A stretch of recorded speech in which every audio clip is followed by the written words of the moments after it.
అసలు ధనస్సులు పట్టుకున్నటువంటి వాళ్ళిద్దరూ తాపసుల వేషంలో ఈ అరణ్యంలోకి ఎందుకు వచ్చారో నువ్వు కనుక్కురా అన్నాడు. మీరిప్పుడు హనుమ యొక్క ప్రజ్ఞ చూడాలి. ఇప్పుడు ఆయన బయలుదేరుతున్నారు. ఒక్క దూకే ఆయన రామలక్ష్మణుల దగ్గరికి వెళ్ళిపోగలరు.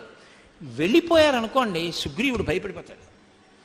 ఎందుకంటే వినపడదుగా ఏం మాట్లాడుకుంటున్నారో, దూరంగా ఉంటారు, గంతు వెళ్ళిపోతారు. కానీ సుగ్రీవుడి భయం ముందు తీరాలి. అంత ప్రమాదం ఏం వచ్చేది, ఈయన వెళ్ళి మాట్లాడగానే వాళ్ళు తన దగ్గరికి వచ్చేసే అవకాశం లేదు, హనుమని వాళ్ళు మోసగించలేరు అన్న ధైర్యం ముందు రాజుకు కలగాలి. హనుమని వాళ్ళు మోసగించలేరు అంటే హనుమగా వెళ్ళారనుకోండి, ఈయన భయం పోదు. మా వాడేమైనా పొరపాటు మాట్లాడితే వాళ్ళు తెలిసేసుకుని వచ్చేరు కదా అని దగ్గరికి వస్తే నిలబడతాడని నమ్మకం ఏం లేదు అసలు. కాబట్టి ఇప్పుడు హనుమ వెడుతున్నటువంటి రూపం మీద రాజుకి నమ్మకం కలగాలి. ఇప్పుడు ఇంకా మన వాడు నిజం రాబట్టేస్తాడు, భయం లేదని